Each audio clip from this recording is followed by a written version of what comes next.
este acompañamiento que hemos venido realizando en Alianza hace más de 20 años. En los últimos años he venido participando como coordinador de una organización cultural que se llama Cali Mesico, en donde conjuntamente con diferentes organizaciones de cultura hace 20 años asumimos cuando nos dieron el fuego sagrado en una ceremonia en el sur de la ciudad, Nanita Guadalupe Jiménez Sanabria, la Nanita, la consigna de continuar con esta labor incansable de la divulgación de la riqueza del patrimonio tangible y tangible de los pueblos nativos, debido a la enorme presencia de la manifestación de otras culturas, como las culturas orientalistas en los años 80. Creímos que era muy importante el abrirle un espacio a la espiritualidad mesoamericana, y esa fue la razón por la cual fundamos Cali Mesico como grupo cultural, que no tiene otro propósito más que el abrir espacios a las organizaciones y a la mexicanidad, que es muy amplia, muy diversa, y yo considero, como el arqueólogo ya lo había comentado, se acerca ya a ir encontrando líneas mucho más claras de lo que fuese el pensamiento y la visión más integradora que han dado los pueblos del mundo a la civilización. Mesoamérica es el resultado de la continuidad para el desarrollo de conceptos que están sustentados en cosmogonía, en ecología, en arquitectura, en matemáticas, en medicina natural. Es un compendio de disciplinas y de filosofías que dio clara muestra a los pueblos de diferentes periodos sobre un modelo que puede servir para el desarrollo, el acrecentamiento de la conciencia, pero no solamente eso, sino alcanzar una franja de transformación trascendente, quizá podemos decir luminosa. ¿A través de qué herramientas y modelos esto fue alcanzado? Desde hace más de 3.500 años la cultura del Golfo pudo detonar estas rejillas de la matemática vigesimal, el famoso Tonalpohualli, el Nepohualtzin, y estas raíces matemáticas geométricas de cómo se van desarrollando los movimientos del Sol, en los cuales participa la Tierra como uno más de los componentes, y sobre todo el hombre como parte de la vida. Así que estas raíces, estas bases de la matemática vigesimal y las expresiones que fueron desarrolladas a lo largo de la vasta y amplísima manifestación de los pueblos nativos de 3.500 años, ha servido para formar un pensamiento unificado que ha tenido diferentes momentos difíciles, casi eclipsados, porque las amenazas entre los diferentes intereses en las grandes ciudades en torno a los grandes clanes de sabios no solamente se refiere al periodo de la invasión y de la conquista de 1519 a 1521, sino en momentos anteriores donde hay diferentes organizaciones que tienen diferentes agendas y que no necesariamente es el conocimiento. Por eso los pueblos han venido atravesando otro aspecto importante que apenas en los últimos años se ha podido tomar mucho en cuenta, que son los cambios climáticos.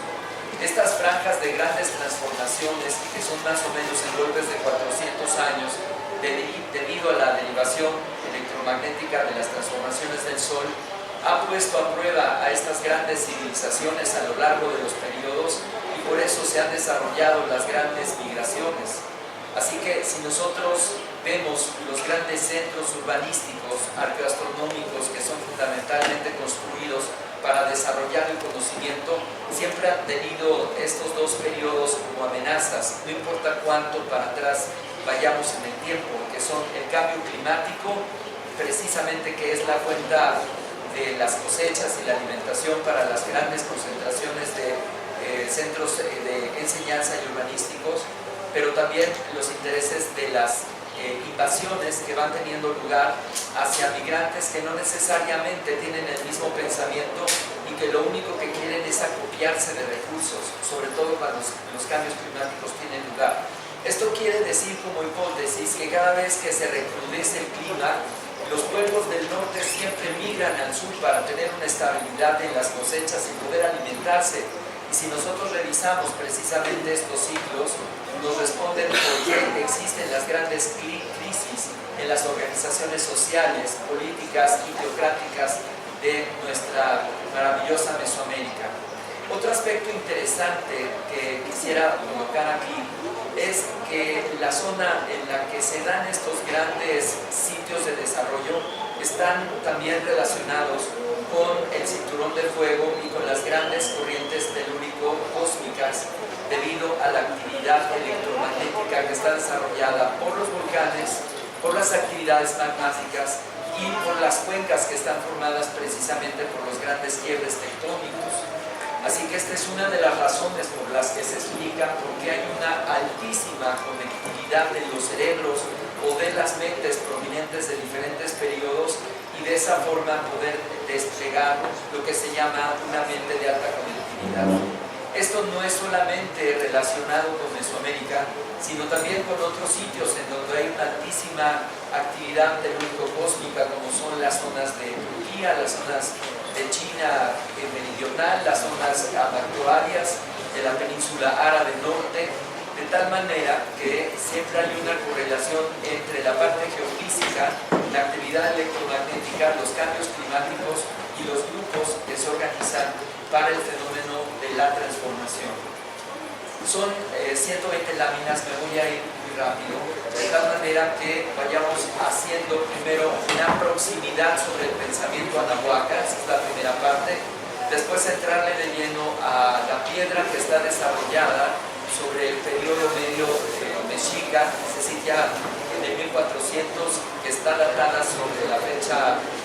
Setochtli, es decir, uno conejo,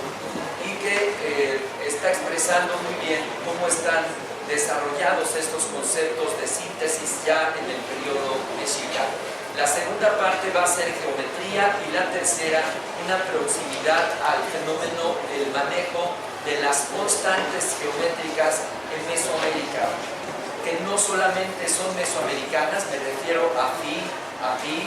el número de la sección áurea que los griegos desarrollaron muy bien, pero que no solamente fueron manejados por los mesoamericanos, sino también por los incas, los europeos en el momento de construir las catedrales góticas, los romanos con este gran arquitecto que es Vitruvio, y los romanos como aprendieron de los griegos, y los griegos ptolomeos de los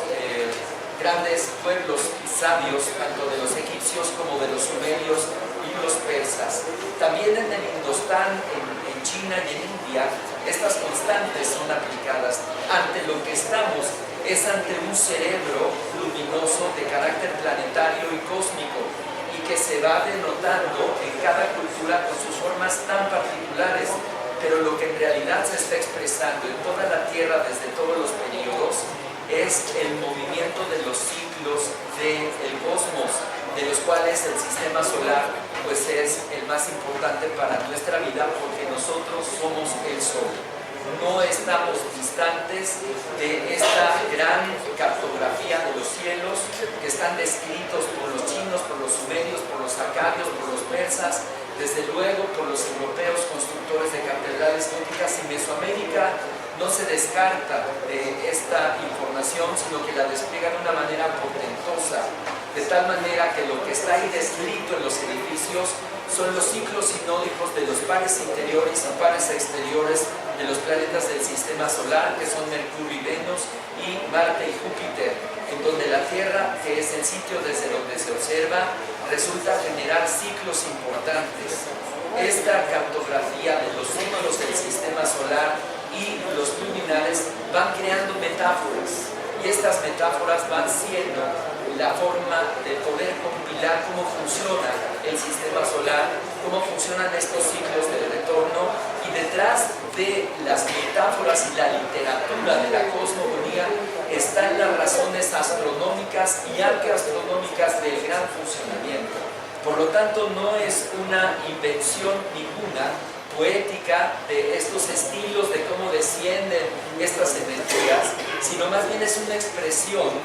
perfecta de cómo hay una correlación intrínseca entre la vida en el cosmos, la vida en la Tierra, de la cual el ser humano es un fractal, es un portentoso modelo de transformación y de biosíntesis. Una de las propuestas importantes es por qué todos nosotros estamos involucrados en esto hace más de 20 y 30 años, porque este modelo sí es la respuesta a las grandes crisis que atraviesan nuestra civilización. Si pudiésemos encontrar esta unidad que se está logrando poco a poco y entonces entregarle a nuestra civilización contemporánea arqueoastronomía calendárica, naturalismo, medicina natural, sociedad y todas las formas de nuestra filosofía mesoamericana, significarían soluciones importantes a la forma de vida que nos arrastra hacia una encrucijada. O hacemos los ajustes y regresamos a estas razones, o simplemente dirigimos nuestra civilización al colapso que ya en parte ha iniciado y a nuestra propia autodestrucción. Así que este trabajo no es por gusto y no es tampoco como moda, sino que resulta ya necesario y indispensable el retomar todas estas nociones y razones para mejorar lo contemporáneo y dejarles algo que pueda funcionar hacia las futuras generaciones.